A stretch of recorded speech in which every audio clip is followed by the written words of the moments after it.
I will now call to order the regular meeting of the Board of Trustees of the Texas Southmost College District. Trustees present, I'm here. Ms. Alejandra Aldrete, Mr. J.J. De Leon, Ms. Adela Garza, and Ms. Eva Alejandro. Trustees absent, Dr. Zavaleta and Delia Saenz. I will now call on Mr. De Leon to lead us in the Pledge of Allegiance. I pledge allegiance to the flag of the United States of America and to the republic for which it stands, one nation, under God, indivisible, with liberty and justice for all. Honor the Texas flag. I pledge allegiance to thee, Texas, one state, under God, one and indivisible.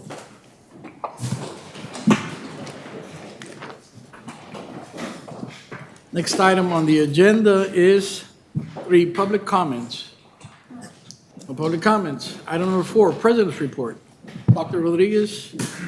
Thank you, Chair Herrera, Board of Trustees. But before I begin my report, Chair Herrera would like to make an announcement and recognize one of our trustees. Mr. J.J. De Leon was recognized by the Association of Community College Trustees for his service and participation in the 2021 Act Diversity, Equity, and Inclusion Committee.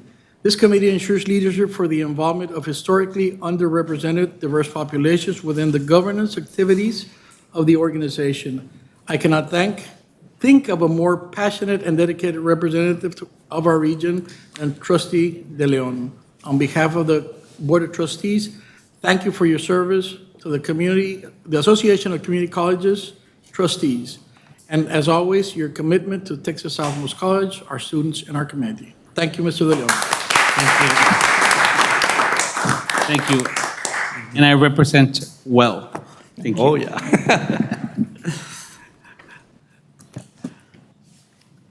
Okay. May I say something? Yes, ma'am.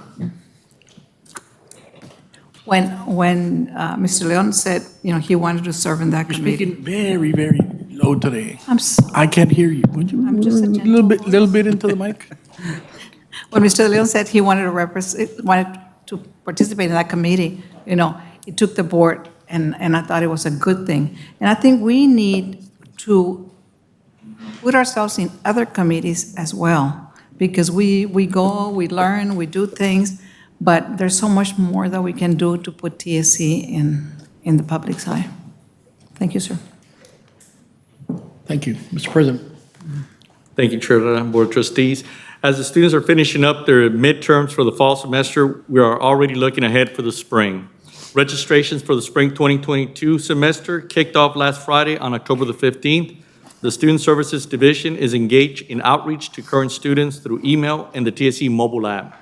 And registration is off to a strong start. As of yesterday, we had already registered more than 400 students.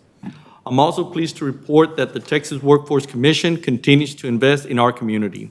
Earlier this month, we hosted the check signing event to announce a new $351,794 grant TSC was awarded through the Self-Sufficiency Grant Program. This grant will provide funding for many of our adults experiencing financial hardship. Participants will be able to enroll in one of our 6 fast-track training programs in the construction fields, such as welding, plumbing, electrical, industrial installation, industrial scaffolding, and forklift driving. In addition, the grant will fund a full-time success coach who will work with trainees on a one-to-one basis for recruitment, retention, completion, and job placement. We already are actively recruiting for students and expect to begin classes soon.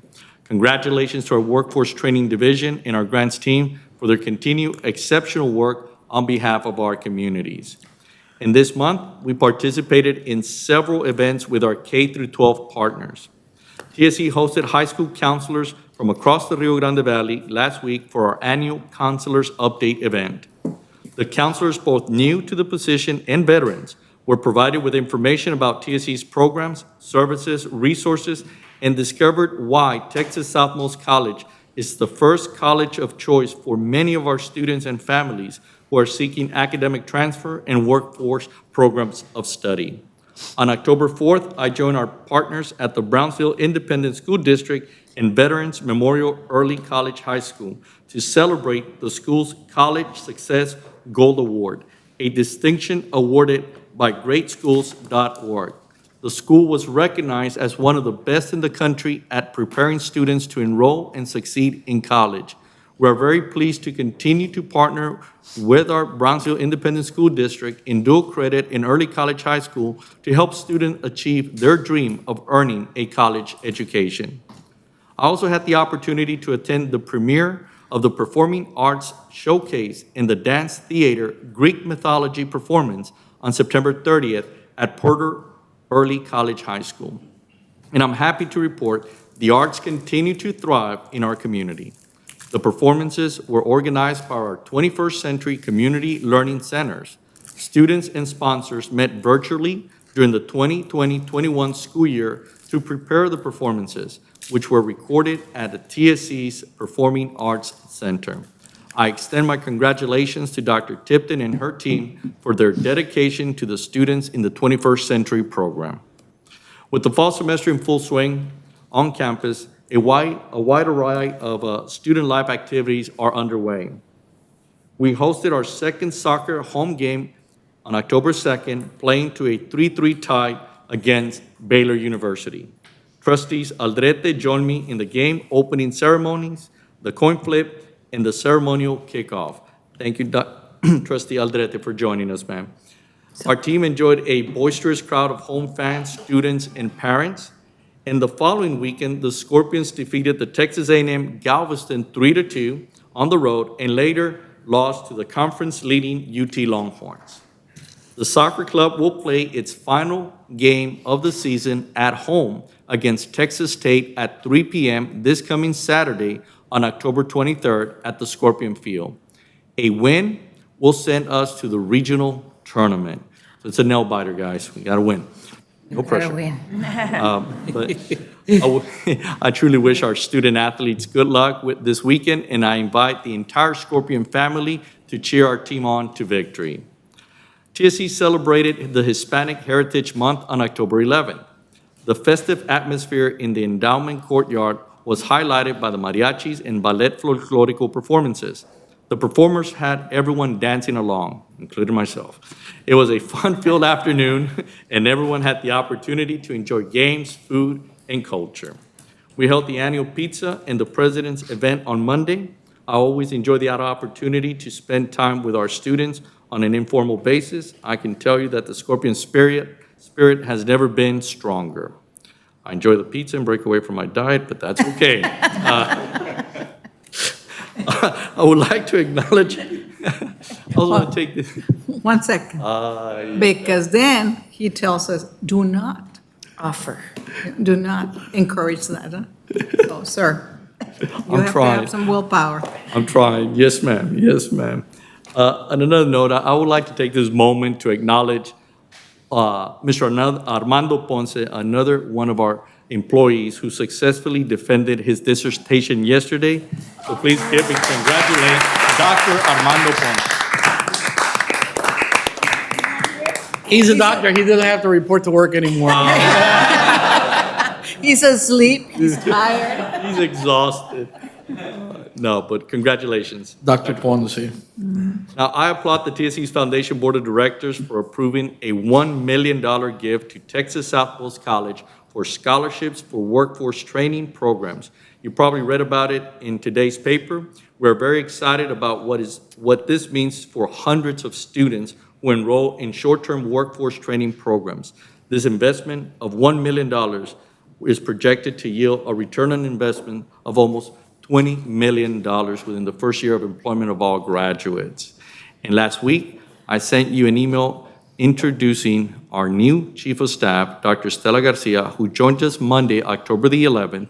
Dr. Garcia has extensive experience in workforce development and higher education, including having served as the Chief of Staff, a SAC-COC liaison, interim president, and provost at a technical college. She returned home, relocating from San Antonio, where she was the Senior Director of Operations with the Alamo Area Council of Governments. Please help me welcome Dr. Garcia. She's not new anymore. No. At this time, I would like to call on Mr. Luis Villarreal, Vice President for Information Technology and Interim Vice President for Student Services, to provide us with an update on the Department of Education desk review. Mr. Villarreal. Thank you, Dr. Rodriguez, Chairman Herrera, Board of Trustees. The following is an update regarding a program review of our financial aid processes and systems here at Texas Southmost College as conducted by the Department of Education. Previously, I provided the Board of Trustees a verbal report on this subject on January 21st, 2021, and here I am exactly 10 months later to give you an update, and I won't bury the lead, it's going to be okay.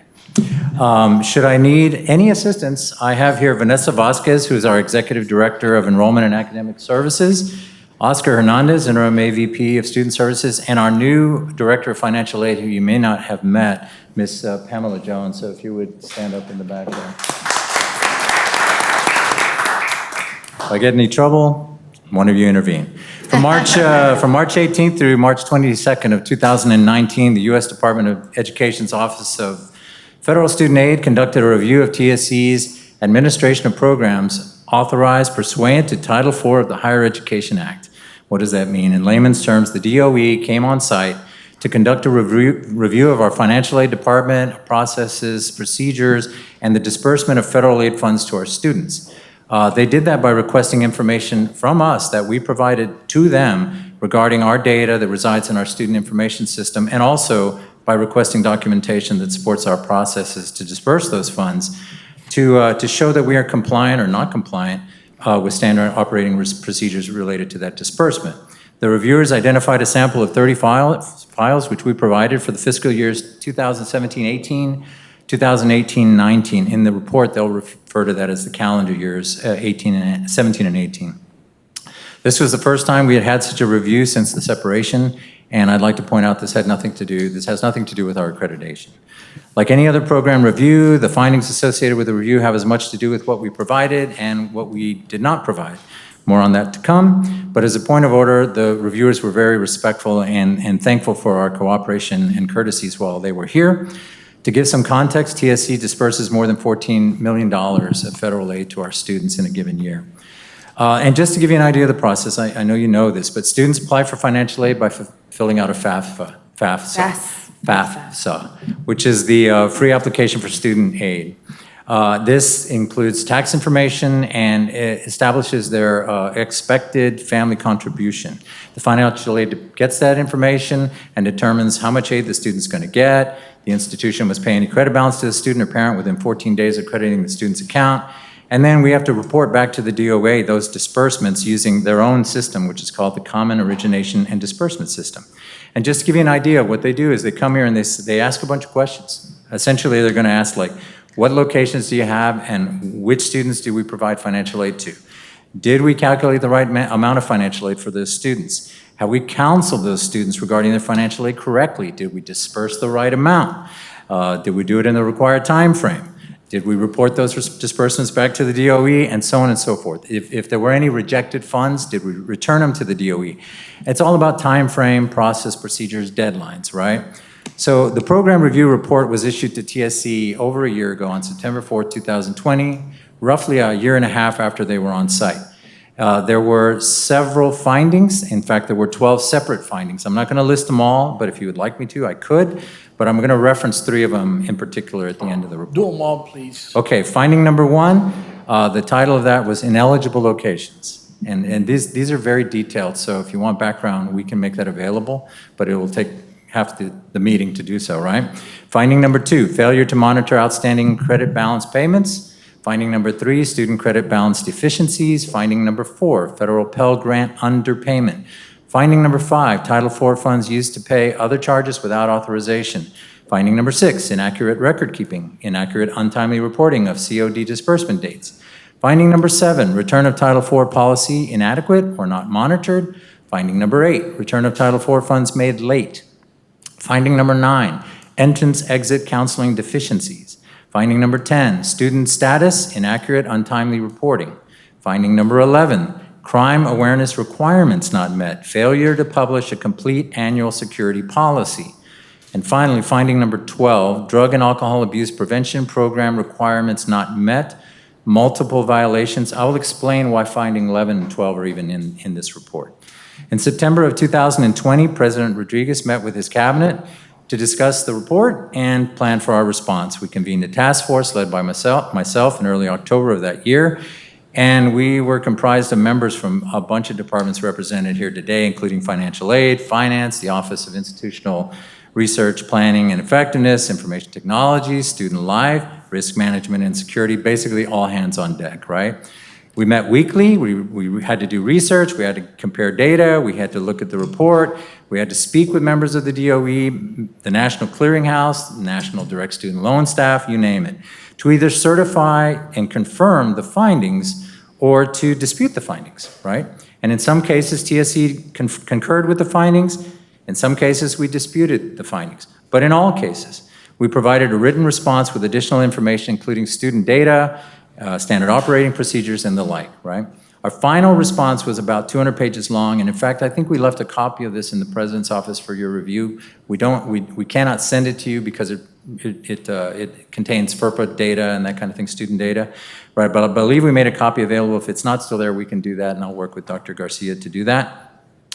And because it required personal data on the students, we had to send secure transmissions to the DOE with all of our response. That response was made in February of this year and in March of this year. 11 of the 12 findings, we had a deadline of February 15th. We asked an extension of 1 month, I believe, to March 15th for one in particular because there was so much data that we had to go through, and they granted us that extension. So we sent in the report, and that brings us to where we are today. On September 30th of this year, President Rodriguez received the final program review determination from the Department of Education Office of Federal Student Aid, covering our distribution of disbursement of funds related to Title IV. Now, the purpose of the final determination is really fourfold, right? They are going to identify liabilities resulting from the findings of the program review report. They tell us instructions for payment of those liabilities to the Department of Education. They notify the institution, which is us, on how to appeal. And then I think they do this for all reports, but they note because of the serious nature of one or more of the findings, which generally means there was a liability, this final program review determination is being referred to their department's administrative actions and appeals service group for its consideration of possible adverse action, okay? So here's the final determination, right? The result of the final determination is that 6 of the 12 findings, I won't go over them again by name, but 3, 4, 7, 8, 9, and 10 are considered closed without comment. That means they either sustained the data that we provided to rectify the claim that they made against us, or they believe that we have procedures in place to minimize that from ever happening again. 3 of the 12 findings, 1, 5, and 6, are considered closed with comment. So these were a little more strongly worded about, hey, you need to do this, you need to do that. We've demonstrated that we're doing that, but it was a little bit more forceful, right? The 3 of the 12 findings that I want to talk about briefly are considered findings with liabilities. Those 3 findings were findings 2, 11, and 12. What are these? What are those findings? Finding number 2 is the These are failure very- to monitor outstanding credit balance payments, and I'll come back to that one if you would. Very specific, very detailed in your presentation on those 3 items now, please. Yes. Finding 2, I'm going to come back to finding 2 in a second. Finding 11 is the crime awareness requirements not met, failure to publish complete annual security policies finding, right? You wouldn't necessarily expect that would be in a financial aid review, right? But all institutions of higher education that award Title IV funds to their students are obligated to complete an annual security report and distribute it as a single document to the students. This is something called the Gene Clary Act, if you recall, and I'm not an expert, but Gene Clary was a student that was murdered in a dorm room, I want to say in the 1980s or 90s, and her family felt that the school, I won't mention the school, but the school didn't do enough to educate them about what crimes were happening on the campus. So now, because of that legislation, all schools are required to provide a report. We were providing a form of that report, but we weren't distributing it in the right fashion. And there were other discrepancies with the report, like maybe the wrong year, the wrong coverage of time. There were several things in that violation. Those have all been rectified. We're talking about a period of time 4 or 5 years ago, right? At the time, we didn't have, well, let me rephrase. At this time, as you well know, we have beefed up our security posture at Texas Southmost College dramatically. We have Mr. Salazar, we have Ms. Lucio, who was here earlier. The annual security report was already issued for this year. It has to be distributed by October the 1st of every year. That's already been done. All that's been taken care of. However, it's considered a serious violation. And in this case, it's considered non-curable. There's nothing we can do about the fact that we didn't do the right things several years ago, right? We can only make sure and reassure the Department of Education that we are providing that stuff now, right? And we will.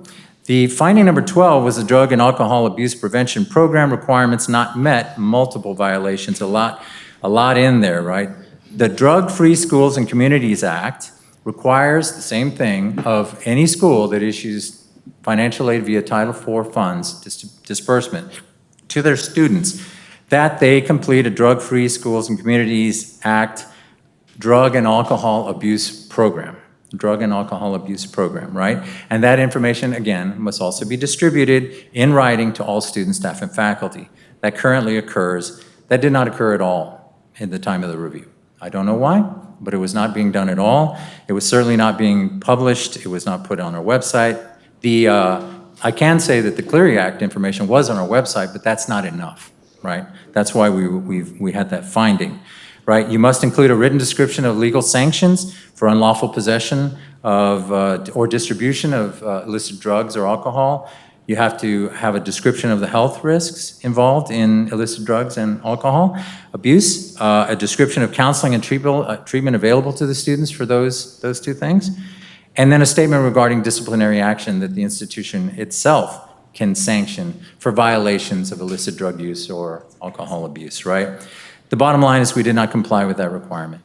But like the other one, finding 11 and 12 are both considered non-curable. There's nothing we can really do about that. The matter is closed, but I can tell you that in the final determination letter, that is the bulk of the write-up of what we failed to do. So Ms. Jones could have been here and done the best job possible, and those two things still could have emerged, right? So we've learned a very powerful lesson about all of the things that go into a financial aid review, right? At this time, the final program review determination has resulted in a total liability from Texas Southmost College to the Department of Education for $72,630.70. This amount is the liability from finding number 2, the one that I said I would get back to, the failure to monitor outstanding credit balance payments. So what this is that whenever we disperse funds to a student from a Pell Grant or the Federal Supplemental Education Opportunity Grant or a direct student loan, sub-on-sub, et cetera, and that check or disbursement is never cashed by the student or the parent, we have to return it to the Department of Education, to the originating organization. And we have 240 days to do that. And for whatever reason, that was not done. And because of the review and our own research, and I will commend our departments for doing this, right?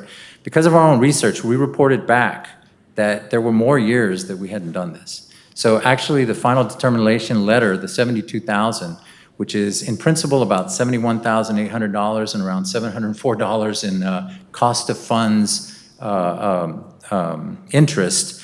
The $72,000 is actually from a period from 2013 until the end of the review, fiscal year 2018 for us.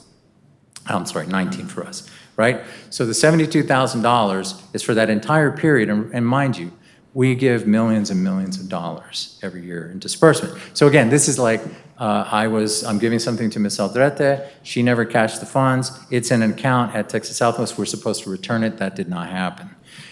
The final determination is we need to return the funds. And I'm reassured by our finance department, Mr. Pacetto, that money is sitting in an account in our colleague system now to be returned. Why it was never returned, I don't know, but that is our total liability at this point. Okay? All right, so again, findings 11 and 12 considered non-curable. Nothing we can do to make those right. It is our position that we will not appeal the liability of $72,000. It is clear that we owe it. In fact, we informed them that we owed it, right? And we'll return those funds to the DOE as required within 45 days of this determination letter, which was issued on September the 30th. So we have until November 15th to do that. We will provide a follow-up response to the Department of Education, and we will send them a check in the amount of $72,630.70. In summary, I would say this. I think we should be very proud of this administration's cooperation during and response to this review, and be thankful that we can build better processes, procedures, and oversight of our financial aid program because of the review. I welcome these reviews personally. Some people are very skittish about this kind of thing. I am not.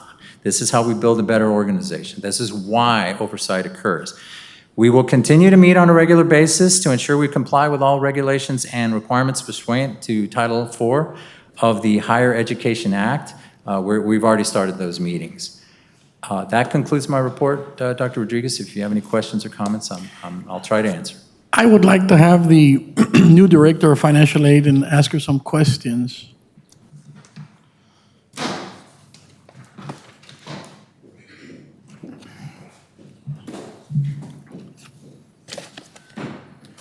I would like to say that since Ms. Jones has been here, she's had interaction with the DOE, the NDSL, and all of that herself. So the floor is yours. Welcome to TSC. Thank you. Ms. Jones, welcome to TSC. Thank you. Good evening, Mr. President. Mr. You were new Brand when you new. started? Been here since August 2nd. Perfect. Thank you. You heard the presentation, correct? Yes, Have you dealt with these issues anywhere else? yes. Are you an expert at this? I don't like to brag too much, but yes. Good.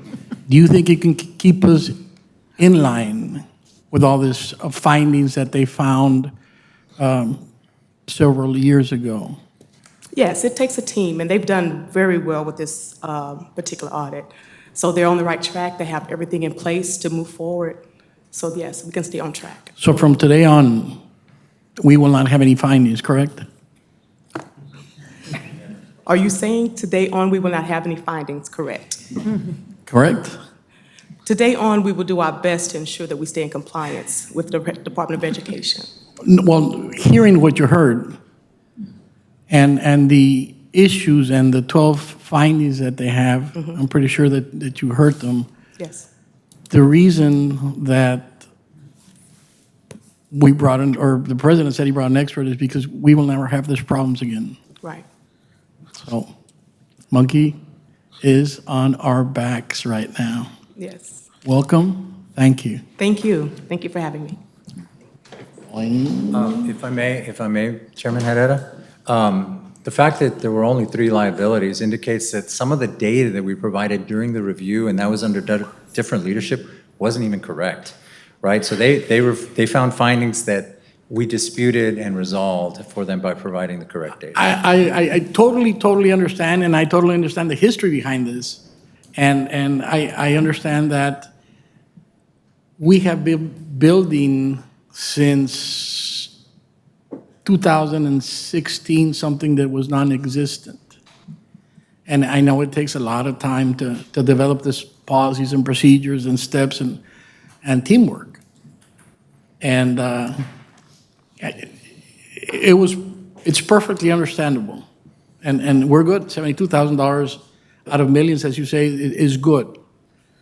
But I would hate to have major findings and lose our financial aid granting power,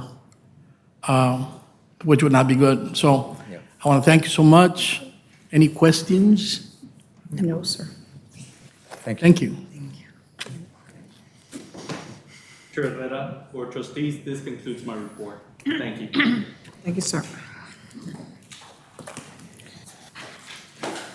Next item on the agenda is consideration possible action on the minutes of the following meetings. Regular meeting, September 29th, 2021. Is there a motion on the floor? So move. There's a motion on the floor. Is there a second? Second. There's a second. Any discussion? All those in favor signify by saying aye. Aye. All those opposed? Motion carries. Item number 6, Academic Committee. I'll call on Mr. De Leon to present the item.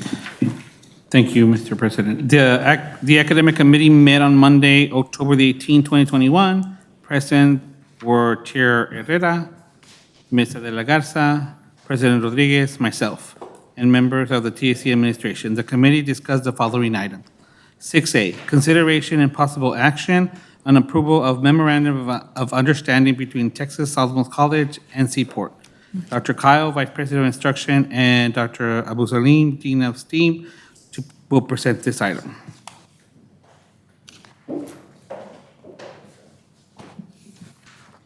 Thank you, Mr. De Leon. Chair Herrera, Board of Trustee members, President Rodriguez, what you have before you is an action item for Texas Southmost College to become a Certiport authorized testing center. This gives us the ability to give certification exams for 2 of our programs, business management and drafting. This agreement is at no cost to Texas Southmost College. We will be using some of our specialized labs that have software that enable our students to take these exams. There is a purchasing requirement of a minimum of 10 exams per year. We already exceed that number.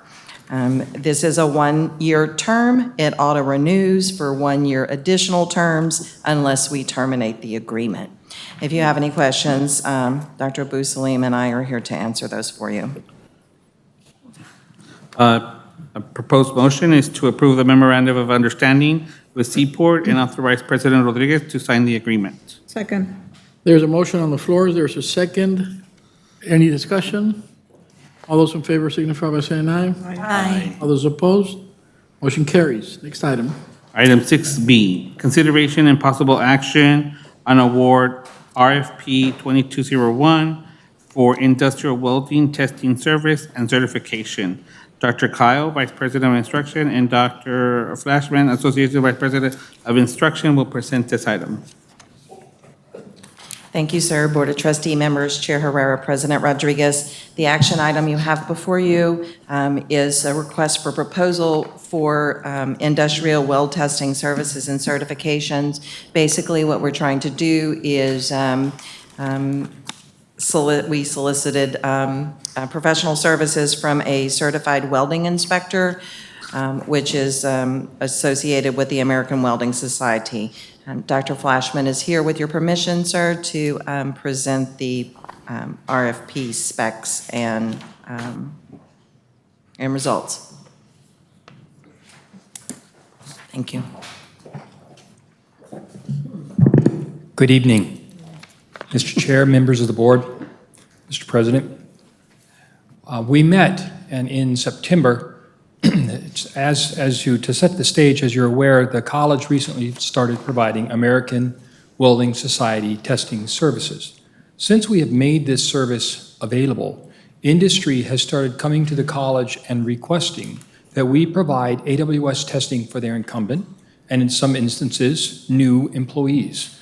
Since we expect the maximum of this number to reach perhaps 1,500 employees, achieving a little more than $500,000 in gross sales, it was incumbent on us to go find out and go up to an RFP. We started this process in September. We finished it in October.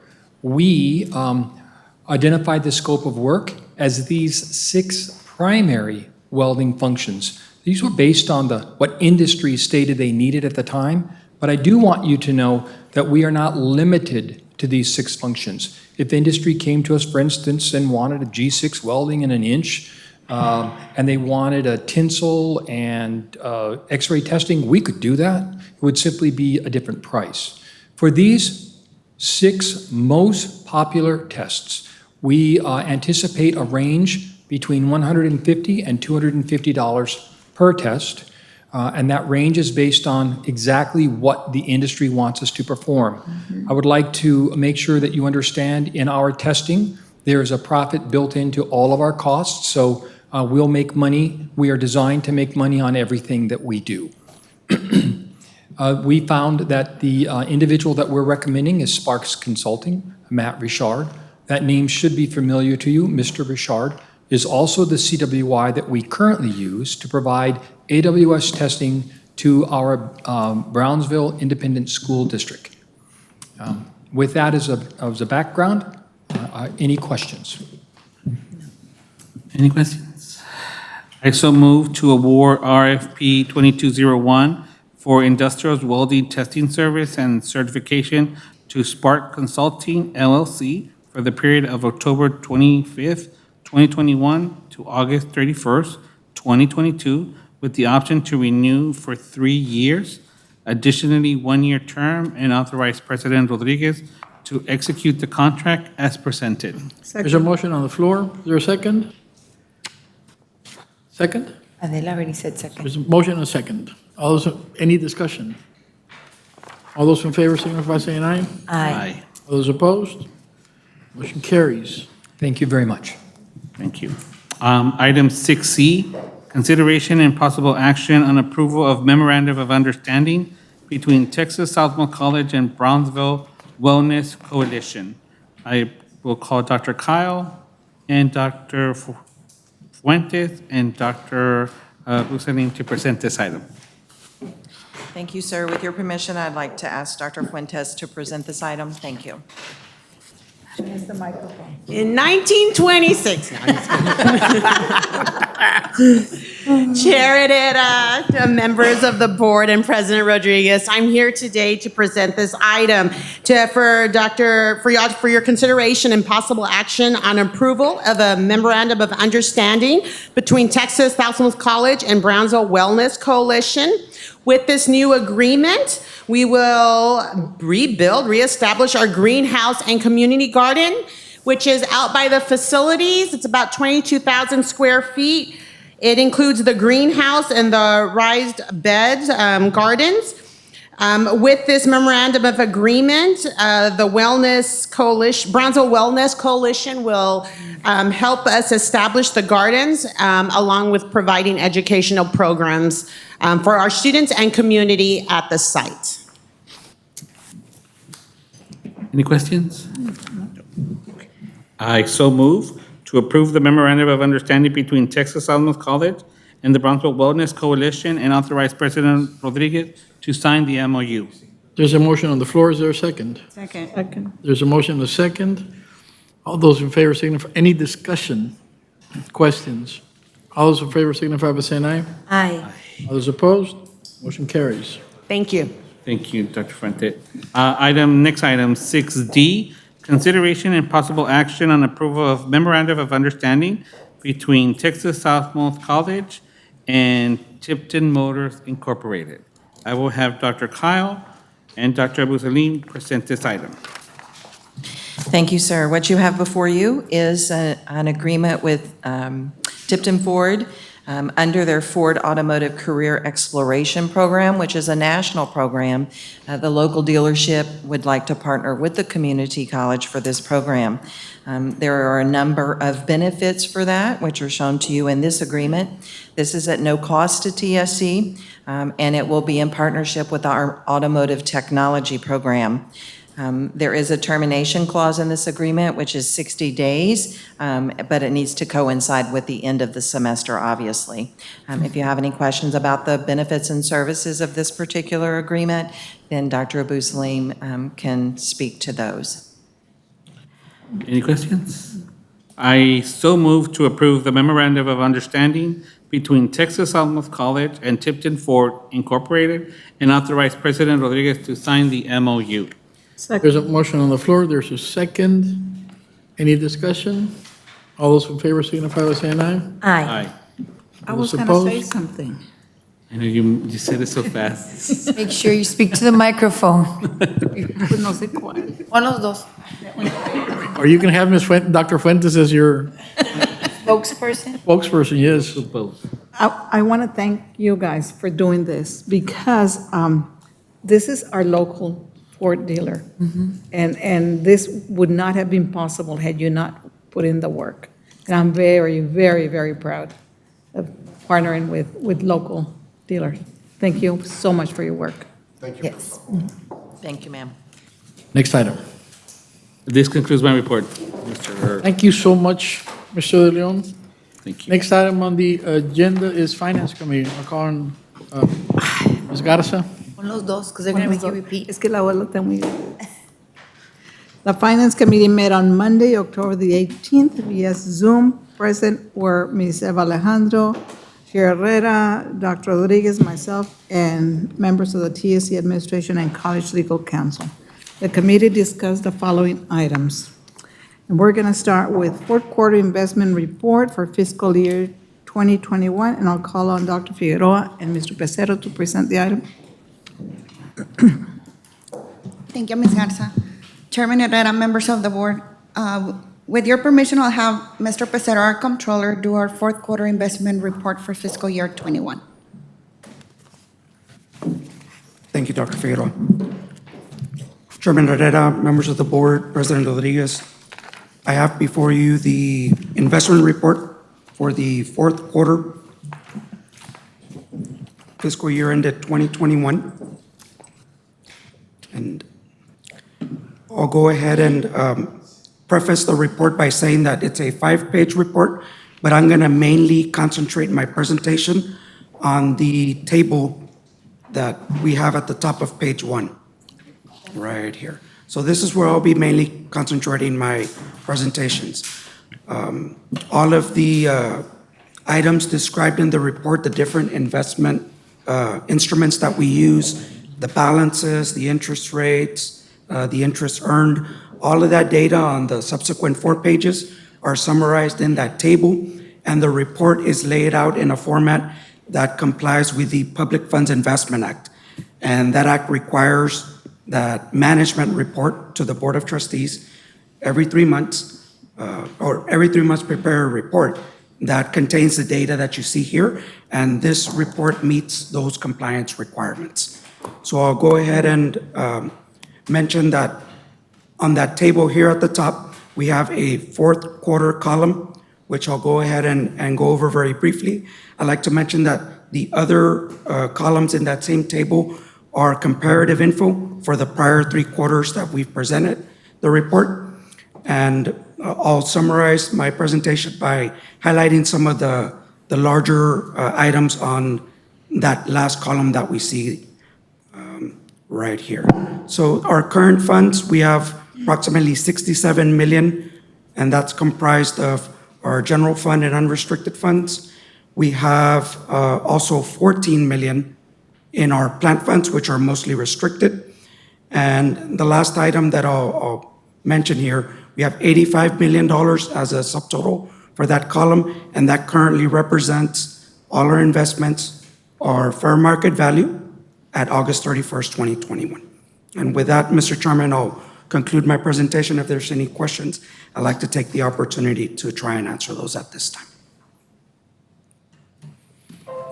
Any questions for anyone? Thank you, Mr. Chairman. Thank you, Dr. Figueroa.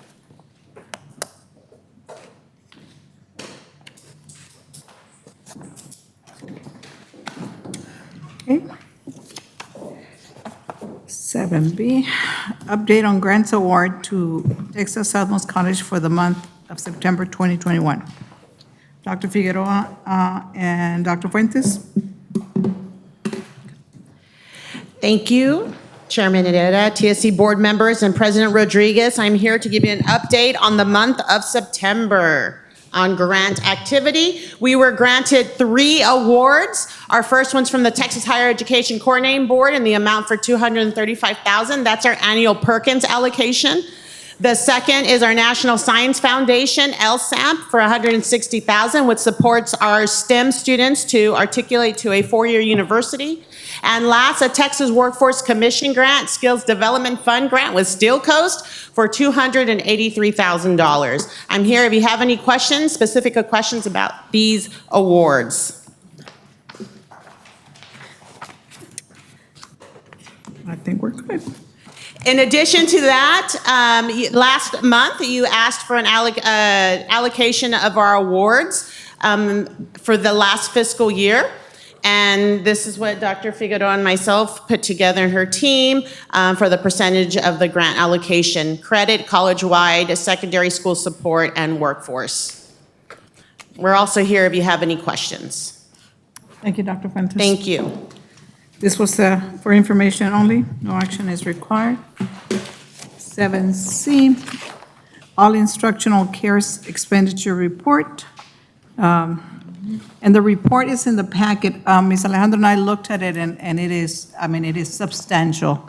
But it starts when the CARES Act started. What we suggested, Ms. Alejandra and I, is that for the future, because we all have a copy of the first one, we don't waste so much paper and get it again and again. So maybe just the new actions that we're taking with that money? And carry on balances? And so if we read the packet, does anybody have any questions? And this item was information only, so if you have any questions, they're here. If not, I will go to 7D, consideration and possible action on approval of rollover of fiscal year 21 purchase order commitments and pending projects. I'll call on Dr. Figueroa. Thank you, ma'am. Chairman Herrera, members of the board, President Rodriguez. Before you, you have this item to consider the rollover of fiscal year 21 purchase order and commitments and pending projects. Throughout the year, as you know, we start making commitments to our vendors once we issue a purchase order. This year, it's been a little different with the supply chain and the delays in some of those, receipt of some of those goods and services. For here, we're presenting all of the different goods that have not been delivered due to some of those delays, but we already issue a purchase order, a commitment to purchase those. So therefore, we request your permission to move those items forward. And you have the list of each one of the vendors and the amount of each of those purchase order commitments that we have. In addition to that, we also have come to the board and requested either funding for certain projects or other projects that are planned and have not taken place because either they're due out on an RFP and it's due to timing. Some of these projects are like the South Padre Island remodel, the Oliveda second floor reno, we're adding additional restrooms. The parking lot that we've been making updates where we stand, that's and the architect, so that RFP is still not out on the market. We have workforce infrastructure that we're also trying to secure. So those are large projects, including conversion of 7 classrooms, the courthouse and criminal justice. And in May, we also received a report from a person that came to do an inspection on our rigging at the Jacob Brown. So all of those projects are included in here. These are planned projects that we're requesting your permission to move the money forward. The motion is to approve the rollover of the fiscal year 21 purchase order commitments and pending projects. There's a motion on the floor. Second. There's a second. Any discussion? All those in favor signify by saying aye. Aye. All those opposed? Motion carries.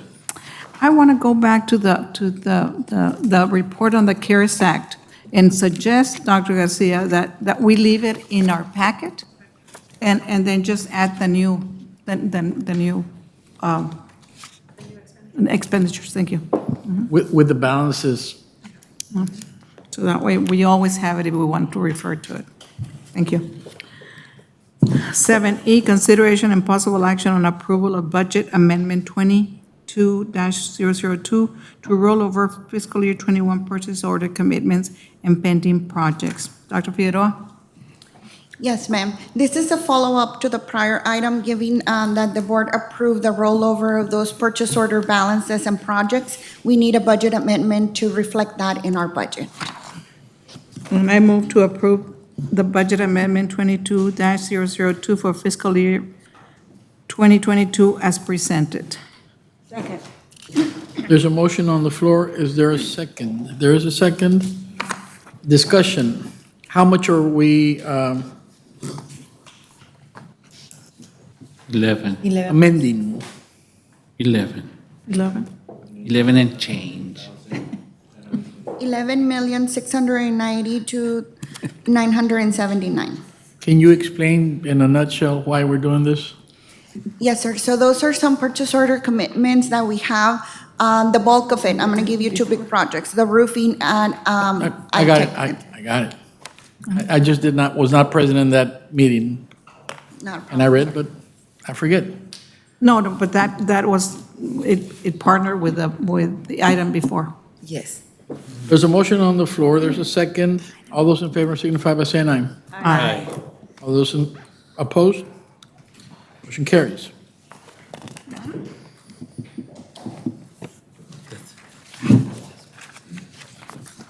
Consideration and possible action on passing resolution to nominate position 8 of the Cameron County District Board of Directors. We have, for many years, at least for 5 that I've been here, nominated a representative of our board to try to make it into the Board of Directors of the Cameron Appraisal Board District, Board of Directors. And for many, many years, we've not had representation. And we are a big client of them. We generate a lot of taxes, and we have no representation. Therefore, I would like to nominate someone from this board that could change this. We need change. We need representation on this board, and we need to fight to get representation on this board. Mr. Herrera, if I may, because anyone that we've done this before, anyone that we nominate, it takes a lot to lose an election, and you will lose this election because of the way it's set up. You know, I know it's been talked about that now we send a nominee, and I think we have to send someone, but no, whoever is nominated, that you can politic for this, you can call on people, because we're lumped with the little school districts. So all the school board trustees get together in their conferences and they do their politicking, so they always win. The last time there was a lady running, I want to say from Rio Hondo, and I was at the barbecue place in Harlingen, and she was running, and she came up to me and she says, "You're on the TSC board?" And she goes, and I said, "Yes." She says, "Well, I'm running. Don't send anybody." And I said, "Well, we do need to send someone." She says, "Well, okay, then I'll just work harder." And of course, she did win, right? So while I believe we should send somebody, I really think that we need, as TSC, take action and ask for fair representation. And I don't know that we start with a letter from the board to their board, because they have a board. Many years ago, they made this decision, but that doesn't mean it cannot be undone. Frank, Ruben? Yes, sir. Dr. Figueroa asked me about this particular question, and Ms. Garza is absolutely correct. There are 9 positions on the appraisal district. We are lumped in what's called the small school districts, and there's only 8 included in that. You know, so you can imagine which those are. It's La Feria, Los Fresnos, Lyford, Rio Hondo, Santa Maria, Santa Rosa, South Texas ISD, and us. Okay.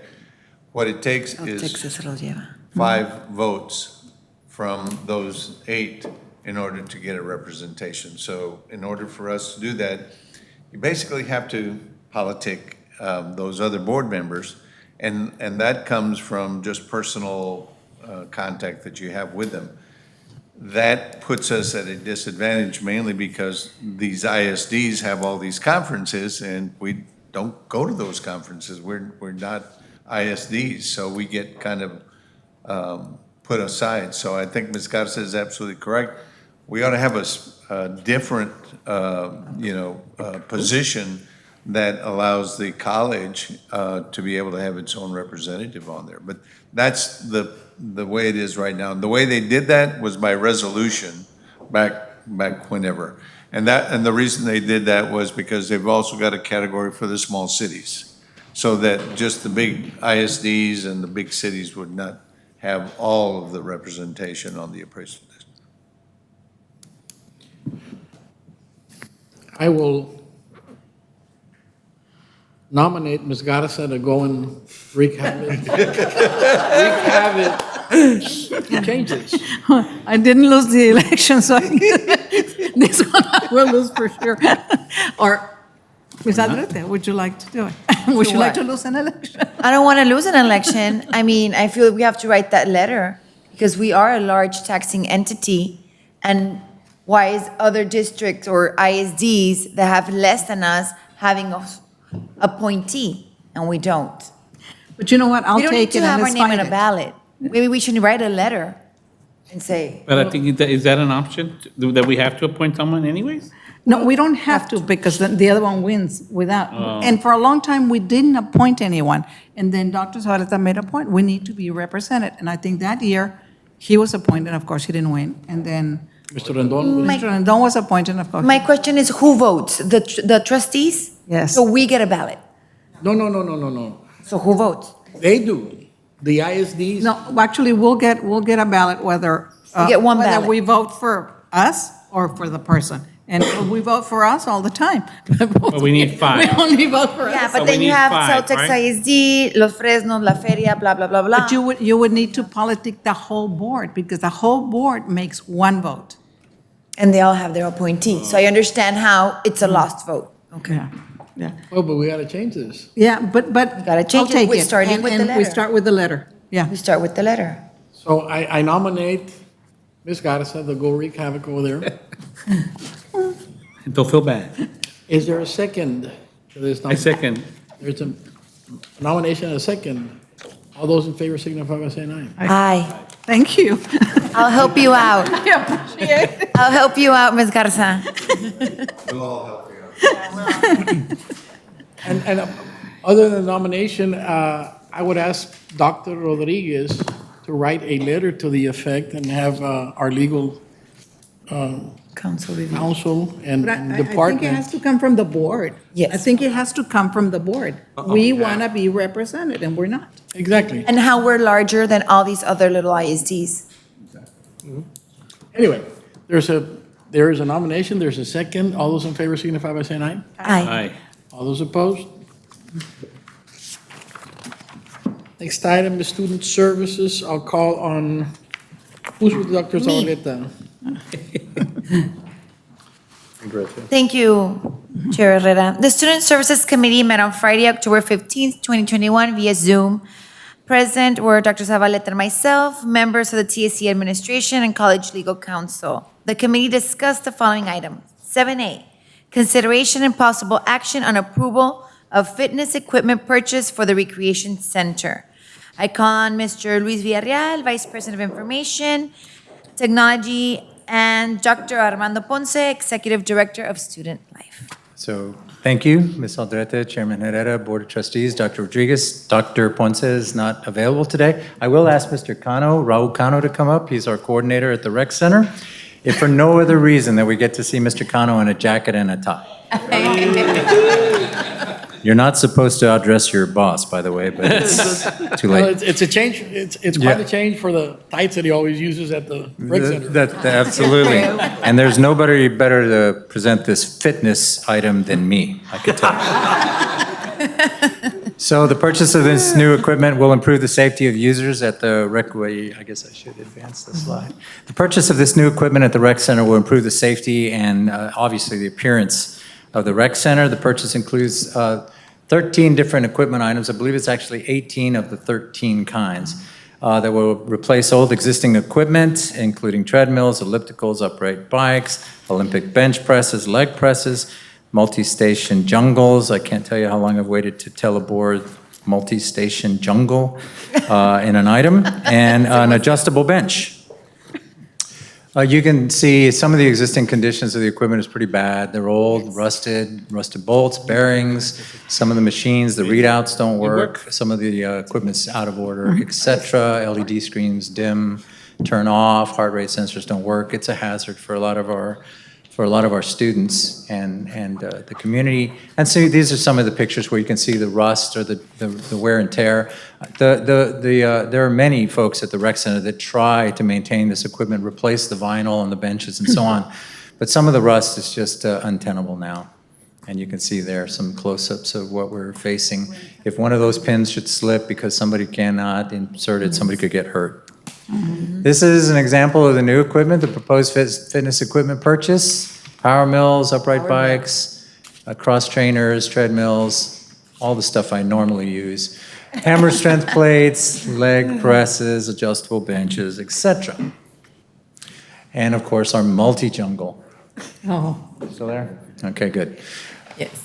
All right, so if approved, these expenses will be coming from the approved annual operating budget. We did budget for this, I believe. We actually budgeted $65,000. It came down to $58,000, and it's being acquired through a by-board purchasing cooperative contract. The multi-jungle, is there one there already or no? Mr. Cano, talk about our multi-jungle.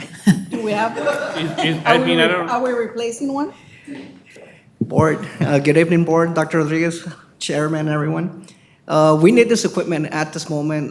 We opened the facility's been open since 2009, and we had some equipment that old, so it's a need at this moment. but are we replacing the multi-jungle? Yes, we do, okay.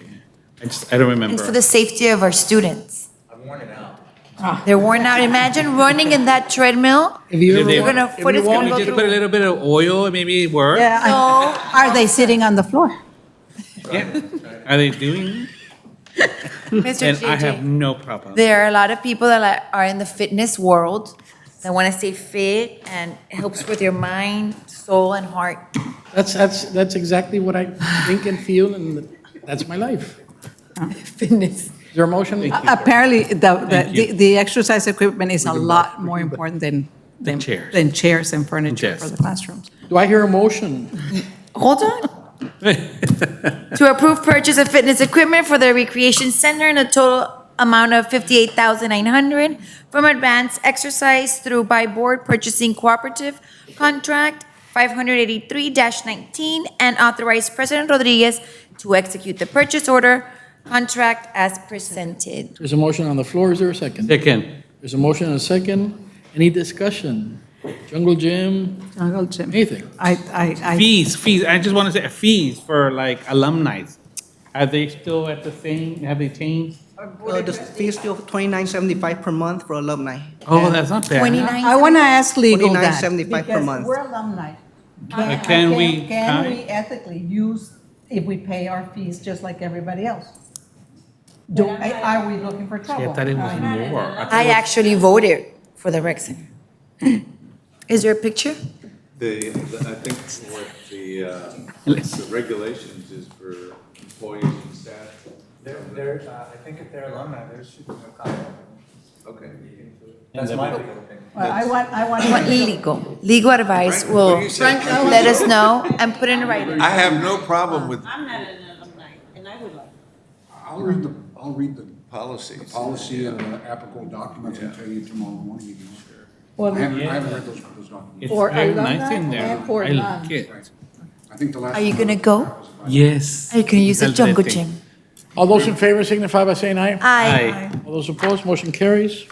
Thank you. Thank you. Next Thank item you. is Facilities Committee. I'll call on Ms. Alejandro. The Facilities Committee met on Monday, October 18th, 2021 via Zoom. Present were Mrs. Steins, President Rodriguez, myself, members of the TSC administration, and College Legal Counsel. The committee discussed the following items. There's a facility update, and I'll call on Dr. Figueroa and Mr. Salazar to present this item. Tracy, Penny. Thank you, Ms. Alejandro. Chairman Herrera, members of the board, President Rodriguez. We have our Facilities Committee update on the different projects that we have. Mr. Salazar will be presenting this item. Chairman Herrera, Board of Trustee members, President Rodriguez, thank you for your time. We'll be going through a quick Facilities Committee update, as that's what we have today. On the ITech JCPenney's roof renovation project update, the work continues. Despite some of the delays that we had earlier in the month, we continue with the roof update. It's going well. Contractors have been out there. We're monitoring the work. Our crew gets out there and monitors it daily, so it's moving quite along just well. Estimated completion is till the end of October. I think we might go into the first week of November, but we're tracking that project really well. Here's some of the pictures that you have seen in the past. It doesn't look like this anymore, but again, we're improving and working on those. On the iTech Village roof renovations project update. The interior cleaning of the building is in progress. It's still in progress today. I was out there yesterday. The asbestos has been removed from the third floor, so this allows more of the crew to go in there and to keep moving the stuff out, but we're still in cleaning mode. Once we get through that, then we'll get to the roof construction. That's expected to start in November, and then the completion date is still slated for May 22nd, May 2022, I'm sorry, based on the 300 calendar days. Here's some of those pictures as well. You can see where they've cleared out a lot of that stuff that was in there. TSC courtroom and criminal justice program. This continues and we're getting some traction. The contractor is in the process to get the plans ready for the permit submissions. We've worked with them. They've submitted some of those. They're working on the plumbing and electrical plans on that so we can ensure that we can start bidding that out. The purchasing is working with instruction to coordinate the purchase of the courtroom furniture as well. We've had some tentative meetings and we'll continue to have some more. I believe next week is the next one that we're slated for. We'll continue to update you all on the project, on this status. Here's just some pictures of some of the renovations, some of the updates we've done at iTech. We've pretty much gone through and updated a lot of the lighting. You can definitely see a difference out there. We walked it out yesterday. There's a few areas that we still need to update, but for the most part, we've done the major general areas, common areas that we have up there. Here's some additional pictures as well. Any questions? How are we with the second floor here? Almost done. On the Oliveda, we continue with that. We're working on it. Tomorrow, we should have the first installation of the partitions in the women's restroom, and we continue with the men's. So they're in the process of standing that up now. So it's moving along. Have we already received all the furniture? The furniture is there, yes. Okay. Yes, thank you. This item is for information purposes only, and no action is required, and this concludes my report. Thank you so much, Mr. Alejandro. Next item is executive session. Would be in Yeah, está. You need to go see it. 6:42. The board will not convene in executive We session. can't hear you, Mr. Herrera. You're speaking very softly.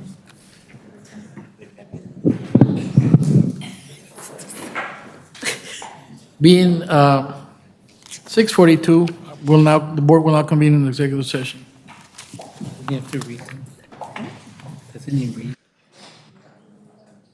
Can't find it. Oh.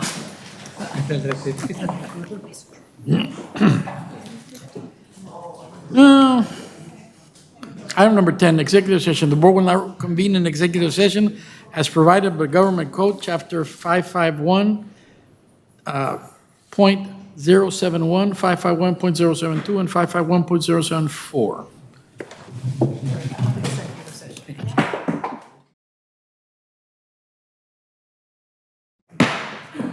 Item 10C, deliberation on personnel matters of Section 551.74 of the Texas Government Code. Any? We don't have anything, Perfect. sir. Item 11, action on executive session matters. No, we don't have anything.